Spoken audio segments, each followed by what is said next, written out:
Assalamualaikum warahmatullahi wabarakatuh. Waalaikumsalam. Ya, selamat siang, Pak Saifuddin selaku Kepala Sekolah dari SD Islam Darul Mukhibin. Terima kasih atas waktu dan kesempatannya bisa berjumpa dengan saya dalam ini ya diskusi terkait dengan dilematika etika terhadap selama ini tahun belakangan ini. Untuk mempersingkat waktu, ini ada beberapa pertanyaan, Pak, terkait dengan beberapa kasus-kasus yang terkait dengan dilema etika kebijakan dari sekolah untuk semua warga sekolah, baik guru, siswa maupun karyawan. Yang pertanyaan pertama, ya Pak, selama ini bagaimana Bapak dapat mengidentifikasi kasus-kasus yang merupakan dilema etika atau bujukan moral?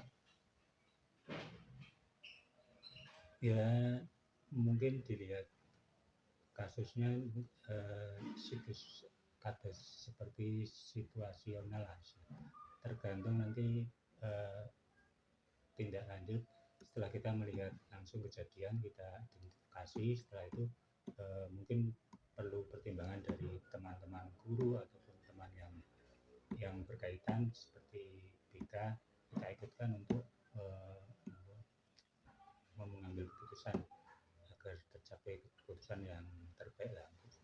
Jadi begitu, bisa sharing dulu dengan penglihat yang lain, baik guru maupun siswa sendiri ataupun dari warga sekolah lain untuk mengidentifikasi kasus tersebut. Oke, pertanyaan selanjutnya, oke.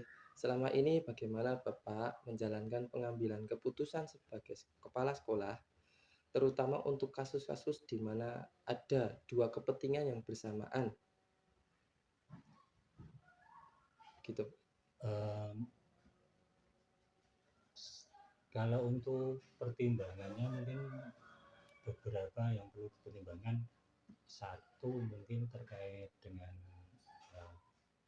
aturan itu melanggar atau tidak. Kemudian yang kedua dari pelanggaran itu mana yang lebih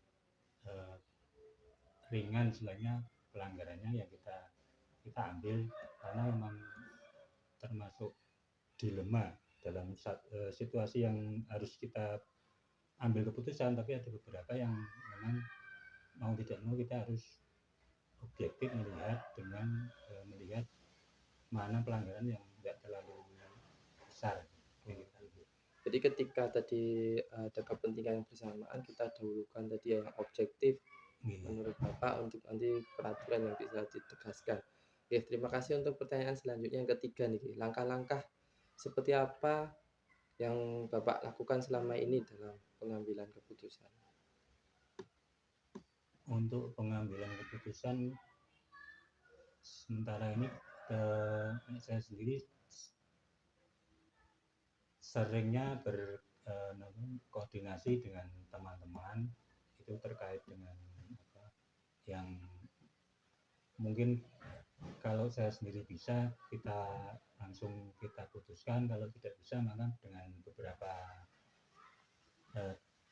teman guru yang saya lihat lebih punya kemampuan untuk bisa memutuskan bersama-sama untuk kebaikan bersama. Jadi langkahnya tadi gitu ya, memilih dengan guru yang kompeten untuk bidang yang kasusnya. Kemudian apabila ada kasus yang ringan bisa ditangani oleh Bapak sendiri selaku kepala sekolah. Ya, terima kasih. Untuk selanjutnya pertanyaan keempat ya Pak. Hal apa saja yang selama ini Bapak anggap efektif dalam pengambilan keputusan tersebut? Kalau untuk efektivitas memang paling enak itu situasional. Jadi kalau ada keputusan yang kita sudah punya garis besarnya, kalau misalnya itu sudah ada aturannya yang jelas, kita putuskan dengan aturan-aturan yang sudah di sekolah kita.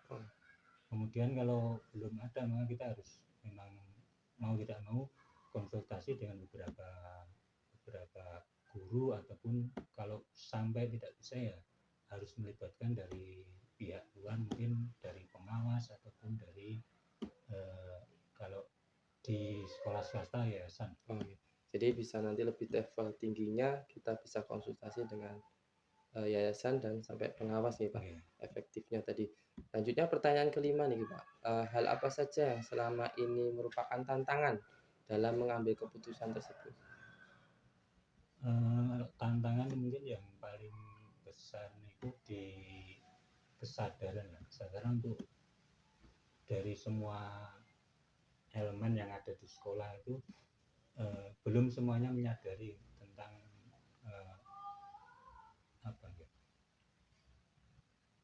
Prioritas prioritas peraturan yang itu. harus didahulukan yang mana. Memang beberapa ada aturan yang kadang dari satu sisi itu perlu pertimbangan, tapi satu sisi lain memang aturannya seperti itu. Oke. Jadi hal-hal yang menantang mungkin untuk mendisiplinkan dan membuat sadar atas peraturan ataupun tadi ya kebijakan yang sudah diterapkan, bahwa kalau sudah ada kesadaran pribadi dari setiap warga sekolah bisa dijalankan dengan baik. Oke, pertanyaan ke-6 nih Pak. Apakah Bapak memiliki sebuah jadwal tertentu untuk sebuah penyelesaian kasus dilema? Apakah Anda langsung menyelesaikan di tempat itu atau masih menyelesaikan beberapa hari kemudian? Kalau jadwal khusus tidak ada. Biasanya kalau ada kejadian baru kita tindak lanjuti dengan itu. Kalau bisa kita langsung kita putuskan, kalau tidak bisa maka mau tidak mau kita harus melibatkan beberapa pihak. Nah, oke, tadi ya tidak terjadwal khusus, tapi ketika ada situasional langsung di tempat itu ditegaskan, kemudian diselesaikan, dan apabila masih butuh waktu tadi seperti Bapak jelaskan, ada diskusi atau musyawarah dengan guru yang lain ataupun warga sekolah yang. Oke, pertanyaan ketujuh nih, adakah seorang atau faktor yang selama ini mempermudah membantu dalam mengambil keputusan, Pak? Paling orang yang memudah ya biasanya pertama dari pihak sekolah itu yang paling dekat, ada guru BK yang membantu untuk terkait mungkin aturan ataupun dengan beberapa murid ataupun sama guru. Yang kedua dari pihak yayasan itu ada ketua yang selalu siap membantu terkait dengan dilema etika. Oke. Jadi ada beberapa faktor yang mendukung, yang terutama tadi guru yang disiplin untuk mendisiplinkan baik peraturan dan beberapa itu tadi, kemudian dari pihak tertinggi dari yayasan bisa mendukung untuk menyelesaikan suatu kasus tadi. Oke, pertanyaan terakhir nih Pak, pertanyaan ke-8, dari semua hal yang tadi saya tanyakan, kira-kira ada pembelajaran apa yang Bapak petik untuk mengambil keputusan dilema etika tersebut? Mungkin untuk ke depan ada penjadwalan tersendiri. Jadi untuk apa ya?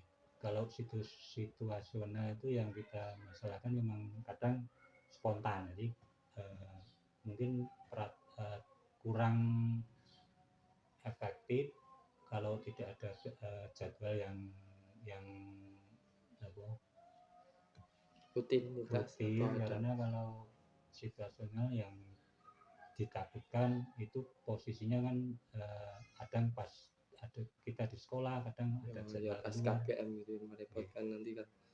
Ya, gitu mungkin kedepannya bisa pembelajaran bisa tertata lagi di Pak. Karena beberapa kasus dilematika itu memang ada sisi yang tadi kita menghargai perasaan dari yang terkena kasus ataupun yang tidak terkena kasus, supaya bisa semua saling menerima hasil keputusan dari pihak sekolah gitu. Ya, terima kasih untuk waktu kesempatannya sesi wawancara ini, termasuk untuk pembelajaran baik nanti ya Pak, dilematika kasus dan berikutnya. Dan saya ucapkan terima kasih banyak ya atas waktunya. Assalamualaikum warahmatullahi wabarakatuh.